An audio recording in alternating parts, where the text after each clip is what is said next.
दोस्तों, एक लड़का वेश्या के कोठे पर पहुंचता है। वहां क्या देखता है कि कई एक लड़कियां बैठी हुई हैं जो अपने तन पर छोटे छोटे कपड़े पहने हैं और कई एक लड़कियां अपनी अपनी जगह बैठी हैं।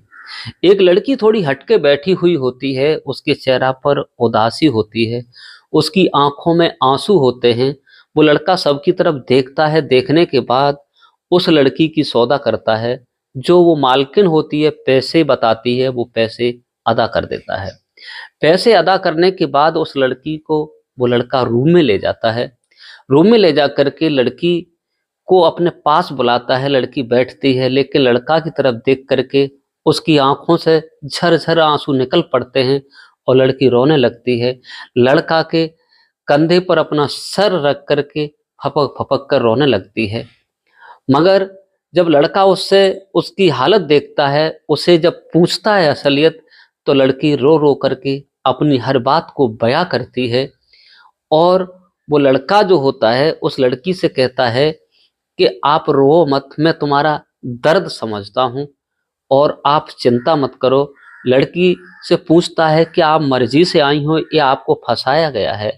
तो वो लड़की पूरी बात बताती है। जब वो बात बताती है, उस लड़का के पैरों से जमीन निकल जाती है, लड़का के भी आंसू निकल आते हैं। उस लड़की को आश्वासन देता है। दोस्तों, लड़का जो होता है 2 घंटे उससे बात करता है। लड़की कहती है कि मेरा धंधा है, आप जो करने आए हो, पैसा खर्च किया है, वो मेरे साथ करो और आप आम पब्लिक की तरह हो, आप चले जाओ। लड़का कहता है कि नहीं, मुझे उससे मतलब नहीं है, लेकिन तुम्हें दलदल में फंसाया गया, मैं तुम्हें यहाँ से अवश्य निकालूंगा। लड़का उसे आश्वासन देता है और 2 घंटे बाद जैसा गया और वैसा ही निकल करके बाहर आता है। उस लड़की को आश्वासन देता है कि मैं तुम्हें निकाल के ले जाऊंगा। दोस्तों, आखिर वो लड़की कौन होती है जो लड़का इतना रिस्क उठा रहा है और उस लड़की को उस जाल से, उस वेश्यावृत्ति से कैसे निकालता है? दोस्तों, नमस्कार, प्रणाम। मैं हूं प्रेम यादव। बने रहिए मेरे साथ, थोड़ा सा समय निकाल करके। बस एक ही आपसे निवेदन है, एक ही रिक्वेस्ट है। अगर हमारे चैनल पर नए हैं तो चैनल को सब्सक्राइब करें और वीडियो को लाइक करें ताकि हमारा हौसला बढ़ता रहे। दोस्तों, ये कहानी शुरू होती है बिहार से। बिहार का एक छोटा सा परिवार होता है। जो लड़की होती है जिसका नाम सीमा होता है, इसके माता पिता जो थे एक भट्टे पर काम करते थे। भट्टे पर काम करते थे। लड़की जो, जिसकी उम्र लगभग 18-20 वर्ष होती है, शादी नहीं कर पाई थी। लड़की इतनी खूबसूरत होती है कि जो भी उसे देखता था और उसे देखता रहता था।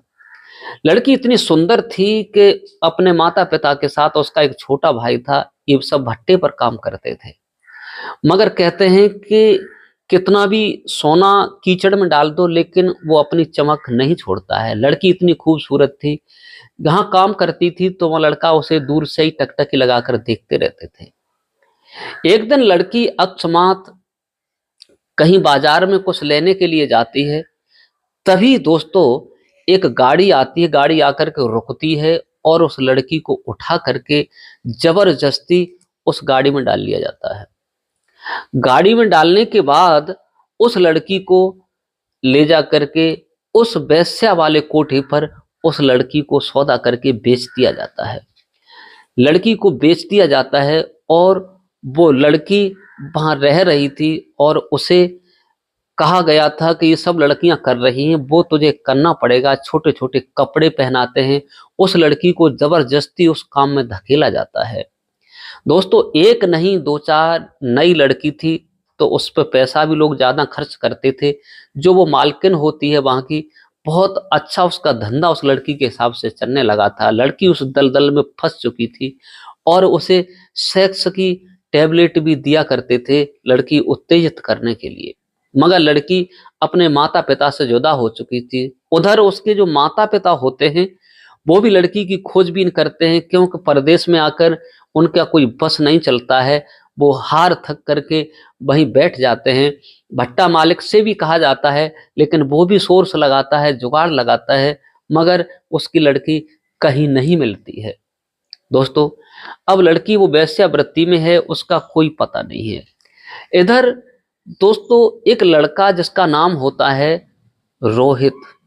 रोहित जो था जौनपुर का रहने वाला था। ये भी दिल्ली में ही एक जॉब करता था, एक कंपनी में काम करता था। इसके माता पिता गुजर चुके थे, बहन की शादी हो चुकी थी, अकेला रह रहा था, काम करता था। रोहित बहुत ही अच्छा लड़का था। और वो भी एक दिन उसका दोस्त कहता है, यार तू अकेला बना रहता है, कहीं रोमांटिक करने नहीं जाता? मुझे तो जब इच्छा होती है, मेरी पत्नी जब मैके चली जाती है तो मैं वेश्याओं के पास जाता हूँ, 100-200 रुपए खर्च करता हूँ, ऐश करता हूँ, घर आ जाता हूँ। उस लड़का को भी वो सारी प्रक्रिया बताता है, तो वो लड़का भी सोचता है कि देखते हैं कि सच कह रहा है। तो एक दिन जो लड़का था रोहन रोहित वहां से चला जाता है और वेश्याओं की जीवी रोड पर जाकर, जहाँ वेश्याएं बैठी होती है, जहाँ एक मालकिन होती है, वहीं पहुंचता है और कहता है कि मुझे एक लड़की की आवश्यकता है, मुझे उसके साथ कुछ समय गुजारना है। तब वो कहती है कि जो लड़कियां बैठी हैं, इनमें से जो पसंद आए उस लड़की को पसंद कर लो, उसके बाद रेट बताया जाएगा। तभी लड़का आगे बढ़ता है, बढ़ने के बाद वो लड़कियों को देखता है। तभी एक मासूम जैसी लड़की, मानो उसे 10-15 दिन ही वहां पर पहुंचे हुए थे, छोटे छोटे कपड़े पहने हैं और उसकी आंखों में आंसू जैसे हैं, और एक साइड में बैठी हुई है, मानो किसी की प्रतीक्षा कर रही हो। दोस्तों वो लड़की को देखता है, देखने के बाद उस मालकिन से कहता है कि इस लड़की का हमें पैसा बताइए, इसका कितना खर्चा होगा। तब वो कहती है कि इसका आपसे 700 रुपये चार्ज लिया जाएगा, इसके साथ 2 घंटे तक आप रोमांस कर सकते हो। तो वो 700 रुपये वहां जमा कर देता है। उस लड़की को लेकर रूम जो बताया जाता है उसके अंदर चला जाता है। जाने के बाद वो गेट लॉक करता है और एक बेड होता है जिस पर वो लड़की बैठती है, वो लड़का भी बैठ जाता है। जैसे ही लड़की उस लड़के की तरफ देखती है तो उसके आंसू निकलने लगते हैं और लड़की फूट फूट कर रोने लगती है। लेकिन ऐसे रो रही थी मानो कमरे से बाहर आवाज ना जाए। लड़का जो होता है उसे पूछता है, आखिर बात क्या है, आप क्यों रो रही हो, तुम्हारी ये दशा क्या है? लड़की कहती है कि मैं कुछ बताने लायक नहीं हूँ। लड़का पूछता है, तुम्हें यहाँ फंसाया गया है या खुद चलकर इस दलदल में घुसी हो? तब वो लड़की कहती है कि मैं जा रही थी, मेरे पिता बिहार के रहने वाले हैं, मेरी माँ और मेरा एक छोटा भाई एक भट्टे पर काम करते थे और अपने पिता का हाथ बटाती थी। मेरी माँ भी काम करती है, हम बहुत गरीब लोग हैं। हम मार्केट से कुछ सौदा लेने जा रहे थे, तभी गुंडे एक कार लेकर आते हैं, मुझे नहीं मालूम, बराबर लगाते हैं कार को, खिड़की खोलते मुझे अंदर डाल लेते हैं। उसके बाद कुछ ऐसा मुझे सुंघा देते हैं कि मैं बेहोश हो जाती हूँ। फिर मुझे कुछ ऐसा इंजेक्शन दे देते हैं, मुझे होश नहीं रहता। जब मुझे होश आता है तो मैं इस कोठे पर मिलती हूँ। मुझे यहाँ बेच दिया गया है और इन लोगों ने मुझे बहुत मारा पीटा और मुझसे कहा, अगर किसी को तेने बताने की कोशिश की तो तेरा बुरा हाल हो जाएगा। छोटे छोटे कपड़े देती हैं पहनने के लिए, 2-2 दिन तक रोटी नहीं देती, मेरा ये हाल कर दिया है। और सेक्स के इंजेक्शन लगाती हैं और टैबलेट भी खवाती हैं। मैं बहुत मजबूर हूँ। मुझे अब मेरी जिंदगी बदतर हो चुकी है। मेरे माता पिता रो रो करके क्या कर रहे होंगे? जब वो लड़का कोई बात कहती है, कहने के बाद वो लड़की सीमा जो होती है, रोहित को देखकर बहुत रोती है। तो रोहित जो होता है, जिस काम के लिए गया था, जो काम करने गया था, वो सब भूल जाता है। भूलने के बाद उस लड़की से कहता है कि सीमा, आप शांति बनाकर रखो, रो नहीं, ये रोने का वक्त नहीं, संभलने का वक्त है।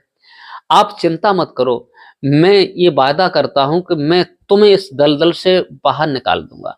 क्या आप इस दलदल से बाहर निकलना चाहती हो? एक नई जिंदगी जीना चाहती हो क्या? अगर तुम्हें विश्वास है मेरे पर तो हाँ करो, मैं कुछ भी करूं, तुम्हें इस दलदल से बाहर कर सकता हूं।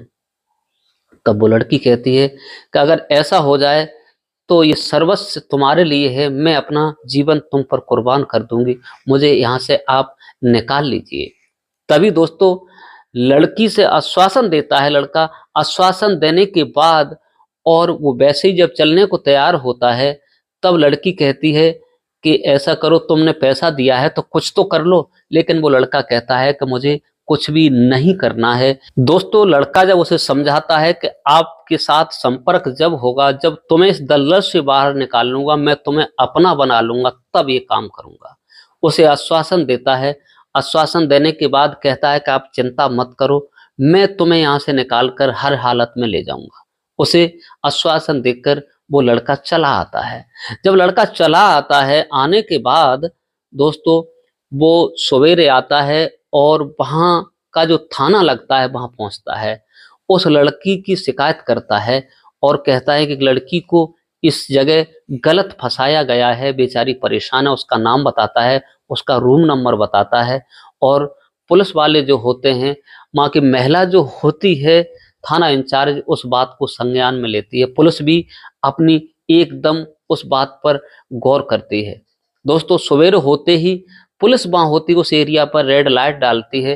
वो लड़का साथ होता है तो फौरन ही रेड लाइट जब पड़ती है, पुलिस जब अपना छापा मारती है तो सबसे पहले वो लड़की जो होती है वही मिलती है, सीमा। जब वो लड़की मिलती है उसके साथ और दो चार लड़कियां होती हैं, उन्हें भी उस जगह से निकाला जाता है। पुलिस जब पूछती है, पूछने के बाद उस लड़कियों को बाहर किया जाता है और उन्हें पूछकर उन लड़कियों का एड्रेस लेकर पुलिस बाइज्जत उनके घर भेज देती है। और जो रोहित होता है, सीमा होती है, रोहित की आकर पास बैठ जाती है, उसके गले में बाहें डालकर रोने लगती है।